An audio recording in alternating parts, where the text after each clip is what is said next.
A paz, amados. Nosso título, eu moro em uma avenida, numa rodovia, portanto, o final lá no fundo, esse barulho, desculpem, veio de carro, buzina, de motos, mas vamos lá. Estamos em Mateus capítulo 18, a partir do versículo 23 hoje, o nosso título, a parábola do credor incompassivo.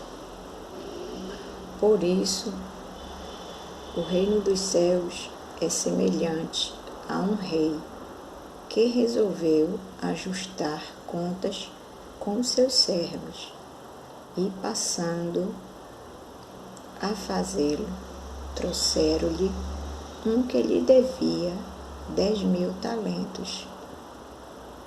Não tendo ele, porém, com que pagar, ordenou o Senhor que fosse vendido ele, a mulher, os seus filhos e tudo quanto possuía, que a dívida fosse paga.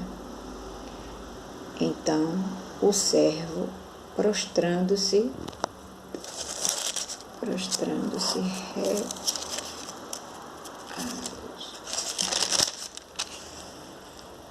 reverente, rogou: "Sê paciente comigo e tudo te pagarei." Versículo 27. O Senhor daquele servo, compadecendo-se, mandou-o embora e perdoou-lhe a dívida. Saindo, porém, aquele servo encontrou um dos seus conservos que lhe devia 100 denários e, agarrando-o, o sufocava, dizendo: "Paga-me o que me deves." Então o conservo, caindo-lhe aos pés, lhe implorava: "Sê paciente comigo e te pagarei." Versículo 30.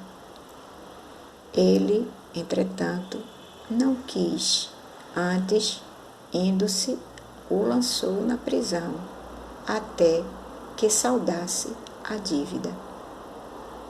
Vendo seus companheiros o que se havia passado, entristeceram-se muito e foram relatar ao seu senhor tudo o que acontecera.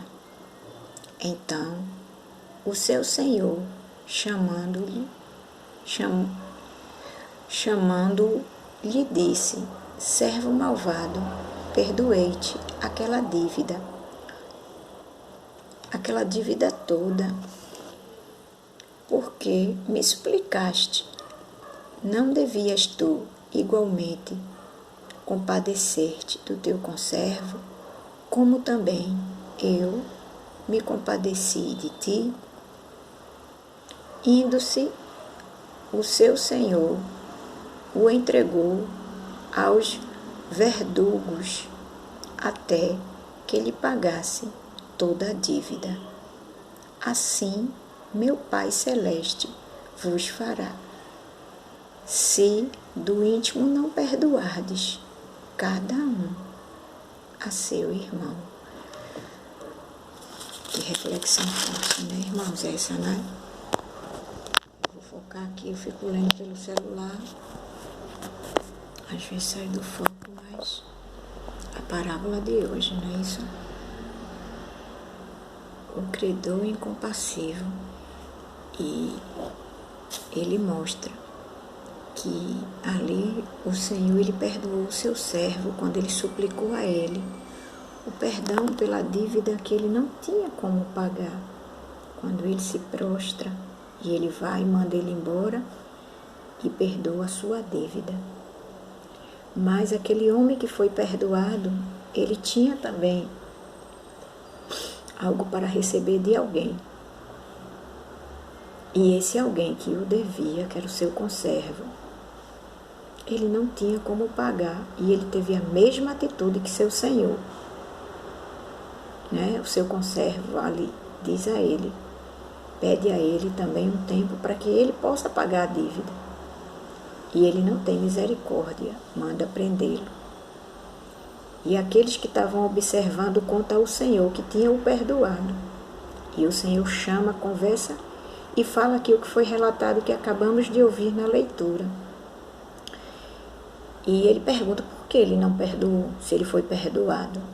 E o Senhor Jesus, ele diz que no reino dos céus será assim também. Nós queremos o perdão do nosso Pai, diante das nossas falhas, nossas faltas, nossos pecados. Pedimos, imploramos, suplicamos ao nosso Pai o perdão. E o Senhor, ele nos perdoa. Mas ele quer que, de mesmo modo, também nós venhamos a perdoar aquele também que nos falta. Aquele que nos afrontou. Aquele que nos caluniou. Aquele que nos vendeu. Aquele que pecou, que errou também com a gente. Perdoe. Como vimos, né? O perdão é melhor. Até porque à medida com que você é perdoado, você vai alcançar graça e misericórdia do nosso Pai. É o que mostra aqui nessa passagem. Amém. Peçamos ao Senhor graça, força. Quando nós nos aproximamos do Senhor Jesus, passamos a ser semelhantes a Ele. Amém. Que o Senhor nos ajude a perdoar uns aos outros. Você aceita o Filho de Deus, o Senhor Jesus, como teu único e verdadeiro Salvador? Neste dia eu te pergunto, amém, amigo, amiga? Se você ainda não o aceitou, leia a Bíblia.